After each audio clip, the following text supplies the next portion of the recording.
m ọnụ kedu ka o si aga unu anya ebe m na unu ga-ahụ na egwu na-ada aghara ọtụtụ ndị mmadụ awụchiela kedu ihe na-eme ebe a n'ụbọchị taa nwafọ Igbo ama nke ọma na-agụ egwu aha ya bụ Charles Oputa bụ onye ama nke ọma dịka CharlyBoy n'ụbọchị taa ka ọ na-eme ncheta ọmụmụ ya n'ụbọchị taa ọ na-eme ncheta afọ 70 70 years amụrụ ya ọtụtụ ndị mmadụ ndị enyi ya ndị ezinụlọ ya ikwu na ibe ndị ọma agbakọọla ime mmemme a n'ụbọchị taa Isimmiri TV aweela n'ọgbọ iwetara unu ka ya bụ mmemme ga-esi gaa aha mbụ Nwada Chika Iro agakwala ebe ọbụla maka na o juru eju ma bara abara unu mara ama CharlyBoy nke ọma na ala anyị bụ Naijiria ọbụla dị na mba ofesi ihe niile ederele du ebe niile mba niile ndị enyi ya niile ikwu na ibe ya niile ezinụlọ ya niile agbakọọla agakwala ebe ọbụla Isimmiri TV wetara gị ka ya bụ ncheta ọmụmụ CharlyBoy 70 years ya ga-esiga n'ụbọchị taa agakwala ebe ọbụla ma biko gwagodo anyị aha gị aha m Lorraine Nzimiro biko kedu onye bụ CharlyBoy kedu onye ime awụ CharlyBoy CharlyBoy wụ onye Ugwuta ihe eji kpọrọ people eji wee mara Ugwuta aha m bụ CharlyBoy aha ya wụ CharlyBoy CharlyBoy is Charles Oputa onye Amechi onye obodo ukwu na-eri eze onye ụmụdei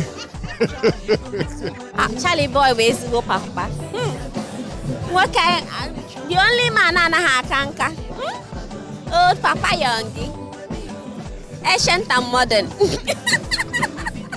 CharlyBoy a na-agwụ agwụ CharlyBoy buru ibu too much so amaghị nke a ga-ebido you know CharlyBoy bụ nwa Justice Oputa mana anyway CharlyBoy abụrụkwa nwa Justice Oputa though onye bụ nwa Justice Oputa bụ Chukwuemeka Oputa mana ọ Chukwuemeka Oputa kepụtara CharlyBoy ịghọtago so he's a complicated man you know so yeah that's CharlyBoy.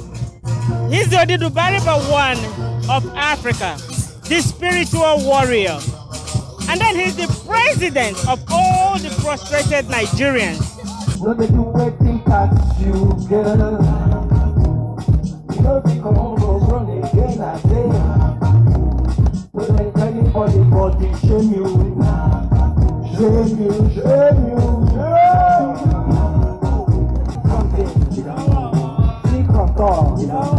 Yellow fever, I did something, yellow something,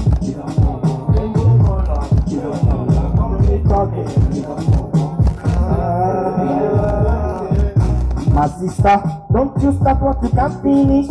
Ever, you want look sexy, you want look pretty, see as you be now.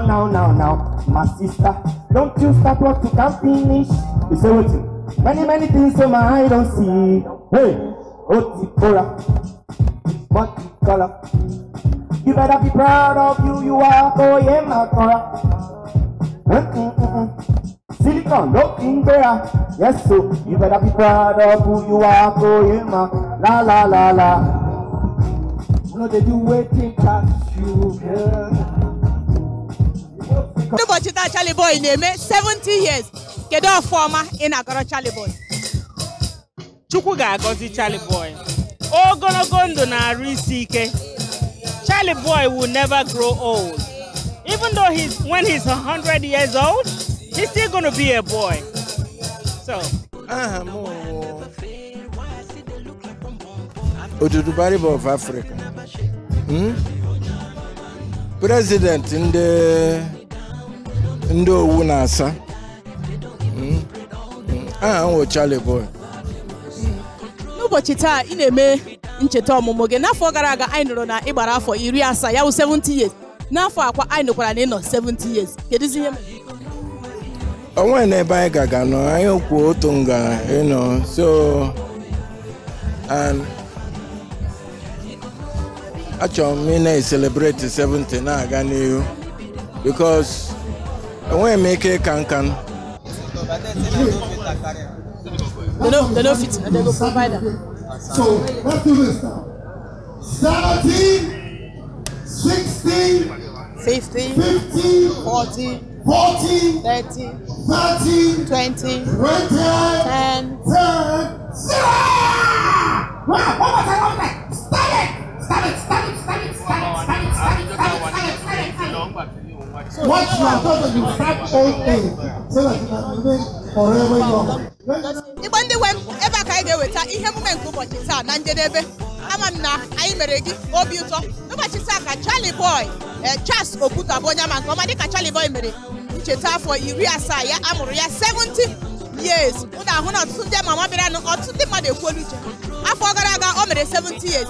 Afọ akwa o mere 70 years. Ụnụ anụgo n'ọnụ ya na ọ sị na ya anaghị aka kwa afọ na ya dị 70 years. Ụnụ lekwa ya anya ọ dịghị ka onye rula afọ 17. Ọfọma ka anyị na-agụrụ ya n'ụbọchị taa. Ebe a ka ihe mgbe nke ụbọchị taa ga-abịa na njedebe. Unu ebe na maka isonyere anyị. Aha nka bụ Nwada Chika Iro. N'ụbọchị nta ka anyị chụọ n'Owerri na Nchi onye bịara na nke ya.